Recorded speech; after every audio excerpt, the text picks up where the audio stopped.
all the way to day 19. Almost some of the advent calendar is going to be sad when it is. But today, we're talking about specifically American Santa's backstory. Ligea? Yes, we'll talk about the one you know as Santa. Because we've seen that not all of them are called Santa. They have different names and they have different connections with different heathen and Christian figures. And some of them are very, very modern, some are really old fashioned. So let's look into United States Santa, and that is not a very old figure. So the oldest version of United States Santa Claus is from 1809. And I found that a little bit surprising because there is actually a conspiracy theory that Coca Cola invented American Santa. Have you Interesting. heard that one? No, but I could believe the conspiracy theory. Although I still, after a lot of our conversations, I don't fully believe it to be true. No, it's actually not. So there is evidence that Santa existed before that time in the United States, and Coca-Cola is not the only company, and it is not the first one that has used him for ads. So in the 20th century, there were a couple of companies that started using the Santa figure for ads.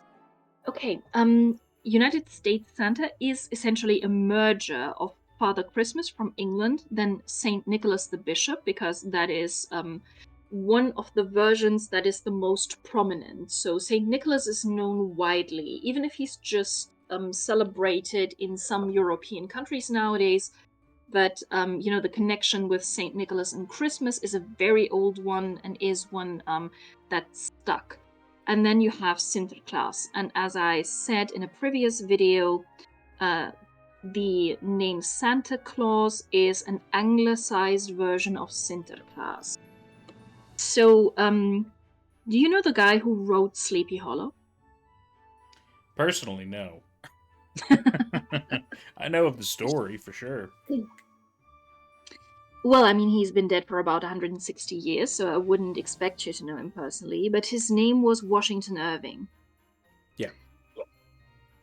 And but he was born in 1783, and he wrote about Santa Claus. He first used that name um, in a publication that was known as Knickerbocker's History of New York in 1809. So this is the first mentioning of Santa Claus. That name itself, or versions of that name, had been around since 1773, but not officially. So some people were already calling him that, but Washington Irving made it official. And after that, it became the common name for all of these Christmas figures because you had a lot. You know, it's a country of immigrants, everyone brought their Christmas tradition, and you had a lot of different Christian and heathen characters in different parts of the population. Christmas celebrations were much wilder back then than they are now. So the United States kind of went with the English concept in Victorian times of making it a celebration for children. But before that, so in the 18th century, for example, it was quite wild and quite adult and went on with a lot of Yule trick and treating. So the Halloween trick and treating, that may be something that they pushed back to Halloween, but was originally connected to Christmas. Because we know that Halloween and Carnival are not during Christmas time, but both have traits of Christmas celebrations. So a part of the Christmas celebration was pushed back into autumn or pushed forth into spring. Right. The first Santa Claus that we know of in the United States wasn't a bishop and he wasn't red. He was actually a fat Dutch sailor with a pipe and a green coat. That's a cool image. These are pictures from the poem Old Santa Claus with Much Delight. So here he is already depicted as someone in a red costume, but you can also see in one of the pictures, in the third one, Santa Claus, he has a green coat. Yeah. So that is something that happened about 10 years later in 1820. that is the first description of American Santa. So Washington Irving used the name, but then not much happened for about 10 or 11 years in this case. In the 1820s, people started making their own version of Santa because now they had a name for him, and they also wanted to pin down the traditions for him. And as you can tell, this is difficult in a country of immigrants because everyone has to contribute something. So you need to juggle a little bit with all these cultures coming in. They were mostly European cultures, so not that bad. But from the 1960s on, you also have people from the Middle East coming in. So you need to change it a little bit when you have people from Lebanon, like Lebanese Christians, for example. That adds to it. So it actually wasn't that chaotic in the 19th century. But there were a lot of cultures that you had to bring together to make a common image, like an American image of him. And in this poem, Old Santa Claus with Much Delight of 1821, that was only a few pages long, Santa had his reindeer sleigh, and he appeared on Christmas Eve to give children presents. And that means that he's already divided from St. Nicholas, from Sinterklaas, because they appear around December the 6th. Now he's appearing on December the 24th. It's an anonymous poem, it's illustrated, and it contains the oldest drawings of American Santa Claus. It was published in The Children's Friend, a New Year's present to the little ones from 5 to 12, and had only these 8 illustrations. Was published in New York City. So the parts of Modern Santa it contains are the sleigh, the reindeer, Northern Winter, a birch rod, and that is a bit sinister because the birch rod was given as a present to the parents of bad children. Wow. So you can imagine what went on with them after Santa had left. Yes, you have this element of punishment, but he doesn't have a servant who does the punishment. He gives the birch rod to the parents, and for the good children, he has presents. He starts wearing red in the illustrations, but it's not a bishop's robe.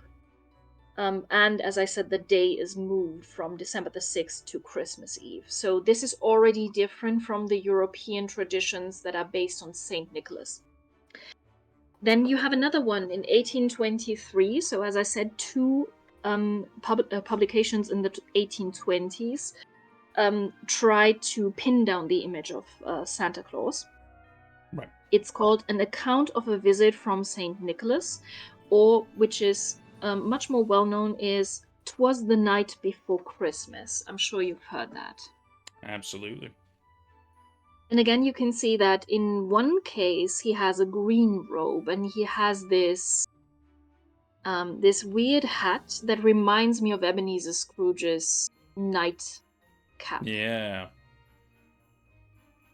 Yes, that is 1823. Also illustrated and published anonymously. It was a wild time back then. And we have a guy called Clement Clark Moore who claimed that it was his work. So it took him 14 years to realize he had done that. But there is actually a big controversy about this. Another possible author is Henry Livingston Jr. So these two are fighting over who defined Santa.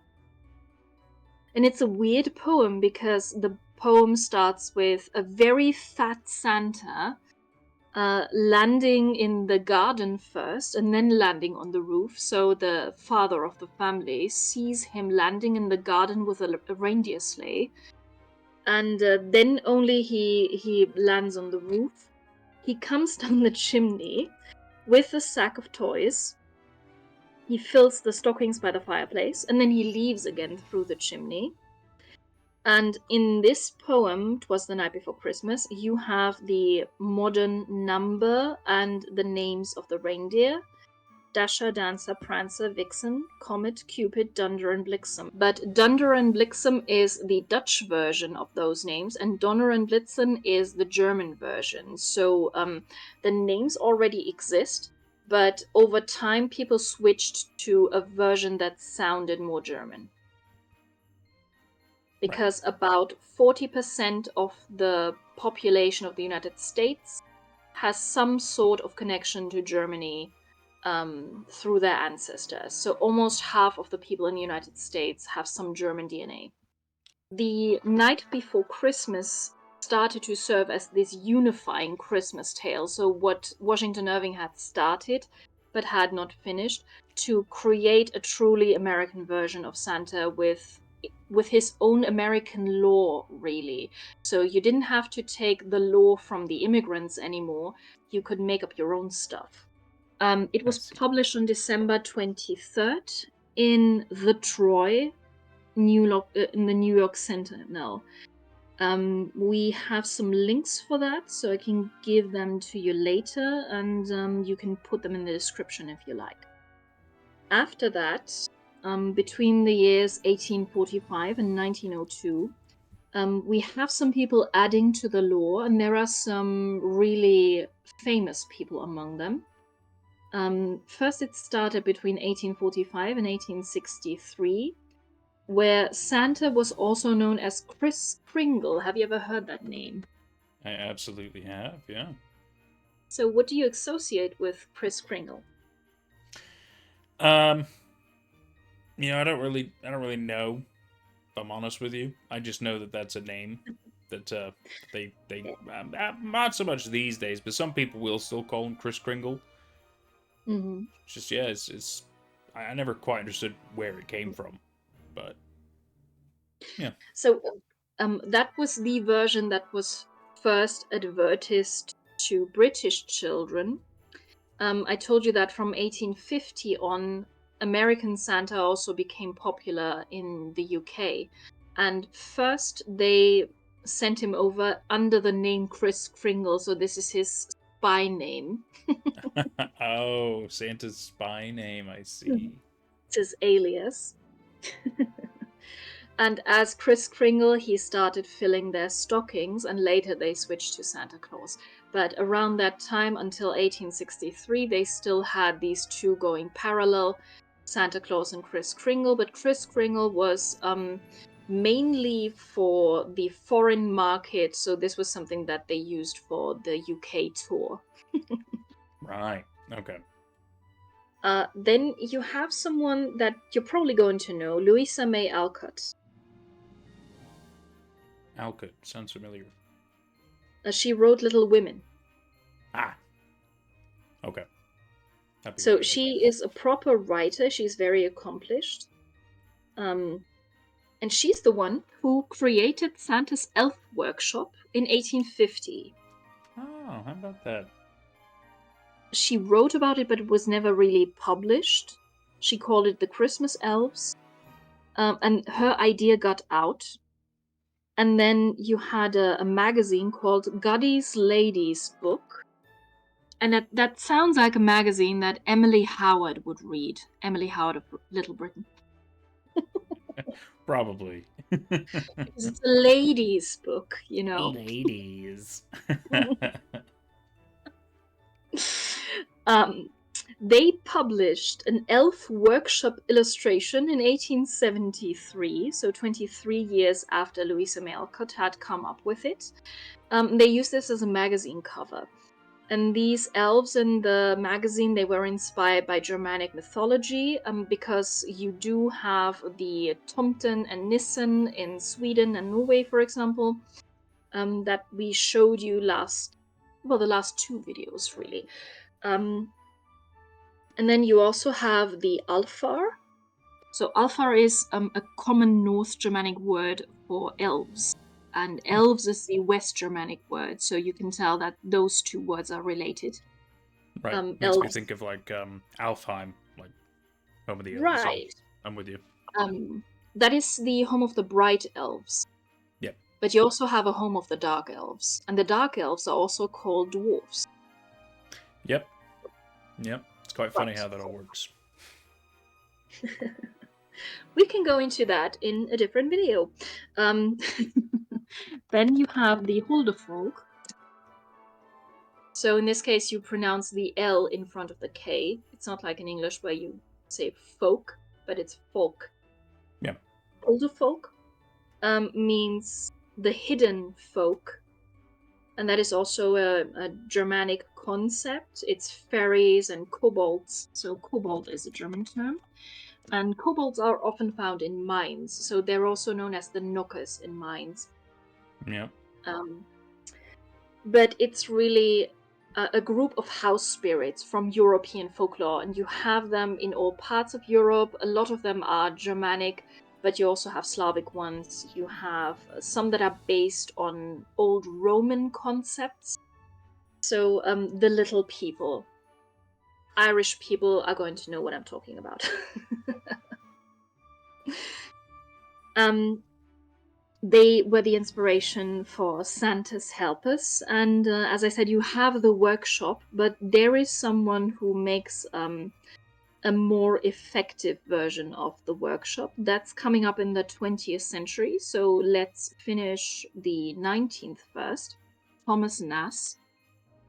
And he, weirdly enough, he doesn't use all that German stuff that he knows from his own upbringing, but he connects Santa with the Civil War cause in Harper's Weekly in 1863. And he starts making caricatures between 1863 and 1880. He's the guy who came up with the North Pole location. And he's the first one who really starts drawing these caricatures of the workshop and names it Santa Clausville, NP, North Pole. So he expands on the idea that was the brainchild of Louisa May Alcott. And after him, we have Mrs. Claus. Mrs. Claus is a concept that came up in Catherine Lee Bates's poem Goody Santa Claus on a Sleigh Ride of 1889. So even Mrs. Claus is pretty old. Of course, you don't say that about a woman. God, no. And Catherine looks like she's quite strict. But I think that's just the glasses. And Yeah. the hair. And around the same time, you had someone who was writing a scientific article. His name is Francis Pharcellus Church. So he starts the full indoctrination with Santa law in the United States because he wrote this editorial in 1897 that asks, is there a Santa Claus? This was directed at children, and he wrote it just to convince children that Santa is real, so he's to blame. Ah. Damn him. And of course, he he answers this with yes. Then we have another celebrity, and you may know him from The Wizard of Oz. Okay. L. Frank Baum. In 1902, he invented a new version of Santa that is almost as batshit insane as the Finnish version, and he linked it to his Oz stories. So the Land of Oz has its own version of Santa. Wow, really? And it's a very different Santa because his reindeer can't fly, but they can jump really high. I don't know if they pee, but that is a rocky ride because they have to come down and then they have to jump the next time, jump back up. So, yeah. That's so weird. You can find that online if you like. It's called The Life and Adventures of Santa Claus. I highly recommend that you read it because just reading the summary for this is really super weird. That's also, well, Oz is weird. Right. And then we have the 20th century, and the 20th century starts with Henry Ford's assembly line in 1913. So maybe you know that on October 7th, 1913, he opened an assembly line for his Ford Model T for Yep. a car. And after that, so about from World War I on, 1914, you have these pictures showing up of Santa's elves working on an assembly line to make the toys. Ah, it's all coming together. So that is the connection with American capitalism, with Henry Ford. And it's actually really cool that this ties it to the United States even closer. That you have this magnate who creates the first American car, and they take his assembly lines and they put them in Santa's workshop. Yeah, clearly Henry Ford and Santa Claus had a deal going on. Yes. Okay. Then the first man to ever play Santa Claus on film was called Leadham Bantock, and this was in 1912. So first actor. And then from the 1930s on, you have Coca-Cola using Santa's image for advertisements. And that is how this conspiracy theory started, that Coca-Cola had invented him for the ads because he's red and white like their logo. Yeah. There's some sense, but it's just not true. No. So we're going back to the year 1809, and this is 1930s. So yeah, he has more than 100 years of history at this point. That's why they're using him, because he's a well-known character and people relate to him on an emotional basis. And that means they can sell stuff with his image. Quite right. Capitalize on familiarity. It's true. I mean, look at anything trending these days. Who doesn't do anything with anything popular to make some money? It's just how the way things are. Exactly. So, what is missing? There is one thing still missing from American Santa. One thing that I haven't brought up. Let's see. We brought up elves in the workshop. We brought up assembly line. I suppose reindeer. Yay! We have some reindeer, but Rudolph is missing. True. Yeah, you're right, because you have mentioned other reindeer, but not not Rudolph. So is that specifically an American invention? Yes. Ah, that makes sense. Because we haven't seen anything even remotely like Rudolph in any of the other earlier versions. Interesting. And you may want to know that Rudolph is actually very realistic. But so let me explain this to you. Yeah. He was invented in 1939 by Robert L. May. So he wrote the story of Rudolph the Red-Nosed Reindeer. And this is realistic in a sense that reindeer can actually have red noses. There has been a study. But not glowing noses, though. No. Okay. But we'll get into Christmas magic tomorrow, so I can explain a couple of things about magical reindeer then. But there is a study from 2012. If you like, I can give you the link for that. The study is about reindeer's nasal glow, and it's a sad story because Rudolph is the youngest reindeer among Santa's reindeer, and he wants to pull a sleigh too. That is the backstory of the character, and he has that bright red nose. And when you go into this study, it shows that reindeers' noses can turn red in reality from exhaustion when they have to pull a load that is too heavy.